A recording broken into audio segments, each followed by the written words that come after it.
meninggalkan seorang anak yang fasih membaca bismillah, sudah dihentikan sementara siksa di kubur. Bagaimana kalau kita meninggalkan anak yang fasih membaca Al-Fatihah? Bagaimana kalau kita meninggalkan seorang anak seperti Ustadz Masrur yang mahir, pandai membaca Al-Quran? Pasti pahalanya akan lebih besar lagi. Karena Al-Quran ini kalau salah hurufnya akan salah artinya. Khalaqas samawati wal ardh. Allah telah menciptakan langit dan bumi kalau pakai kha. Kalau misalnya pakai ha, khalaqallahus samawati wal ardh. Allah telah menghancurkan langit dan bumi. Beda. Atau misalnya ha, khalaqallahus samawati wal ardh. Allah telah mencukur langit dan bumi. Tumben-tumbenan Allah cukur langit dan bumi. Kita biasanya sedih kalau meninggalkan anak nggak bisa bahasa Inggris. Kita sedih kalau meninggalkan anak tidak bisa matematik. Tapi kalau kita meninggalkan anak yang tidak bisa baca Quran, tenang-tenang saja. Bapak, Ibu hadirin rahimakumullah, Al-Quran adalah pedoman bagi kita semua.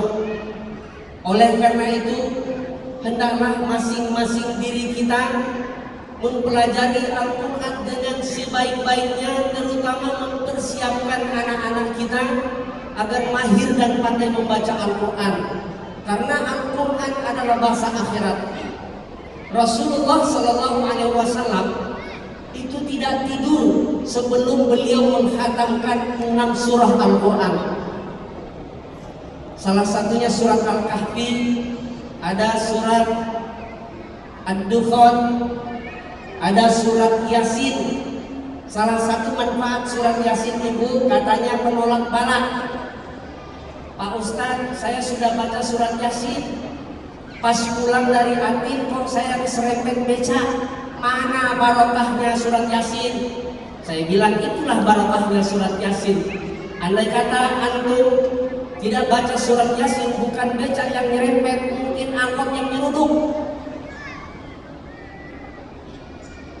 Surat Ar-Rahman, agar bahagia kehidupan rumah tangga kita. Jadi Rasul tidak tidur sebelum menghatamkan 6 surah Al-Quran. Persis ibu-ibu di kampung saya belum tidur sebelum menghatamkan 6 judul sinetron. Diawali Haji Muhyiddin, terakhir Joda Akbar. Di kampung saya di Atin insya Allah tidak.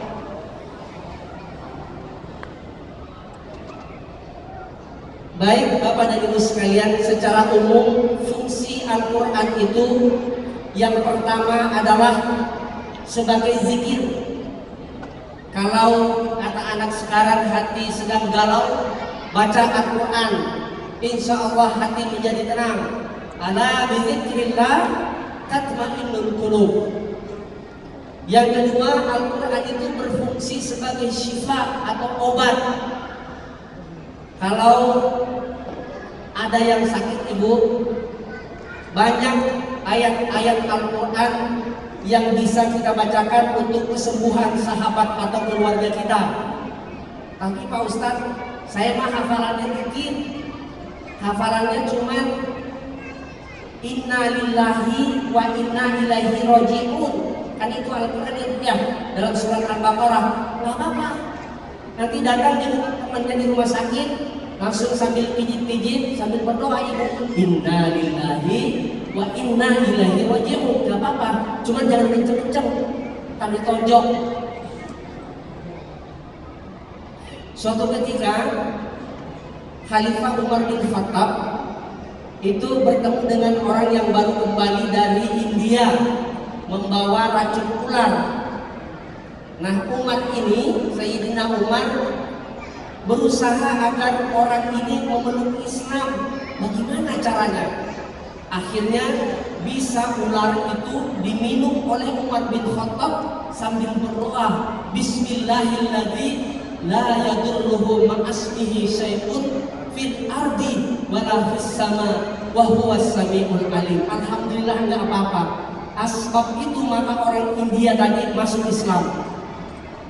Jadi doanya Bismillahilladzi la yadurruhu ma'asmihi syai'un fil ardi wala fis sama wa huwas samiul alim. Udah hafal Bu? Kalau sudah hafal nanti pulang tarlih dari Atin, mampir ke Indomaret, Ibu beli baygon setengah liter aja.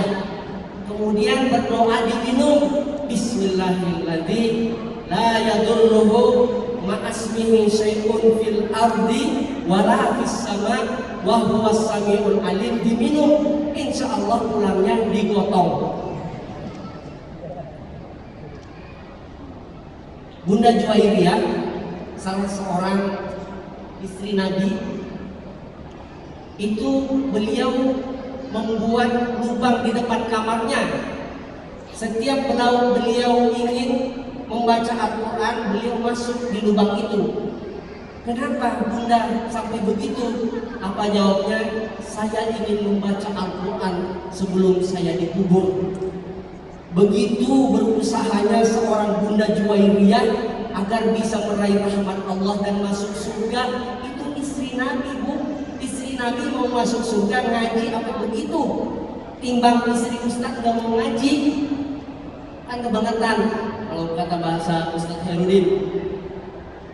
Baik Bapak dan Ibu sekalian, terakhir saya atas nama pimpinan Masjid Agung Atin dan karyawan mengucapkan terima kasih yang sebesar-besarnya kepada Ibu dan Bapak sekalian atas kehadirannya. Alhamdulillah sejak hari pertama sampai hari ini Ibu dan Bapak sekalian selalu memakmurkan masjid kita. Mudah-mudahan amaliyah Ramadan kita diterima Allah Subhanahu wa taala dan mudah-mudahan tahun depan kembali lagi ya Bu ya. Dan kami juga mohon maaf kalau dalam pelayanan kami ada hal-hal yang kurang berkenan. Dan terakhir pesan saya tentunya, ketika kita bulan suci Ramadan, kita rajin ngaji, kita rajin bangun malam, kita rajin puasa. Hendaklah pasca Ramadan kegiatan-kegiatan itu terus berlanjut. Jangan misalnya ketika Ramadan mukenanya sampai kotor karena sering dipakai, sajadahnya juga kotor karena sering dipakai. Pasca Idul Fitri mukena, kemudian sajadah direndam pakai insok, habis direndam dijemur, kemudian disetrika rapi-rapi, habis disetrika rapi-rapi dimasuki dalam lemari. Wahai mukena sajadah Al-Quran, semoga panjang umur dan sampai berjumpa kembali pada Ramadan tahun depan. Gak boleh begitu. Wabillahi taufiq wal hidayah. Wassalamualaikum warahmatullahi wabarakatuh.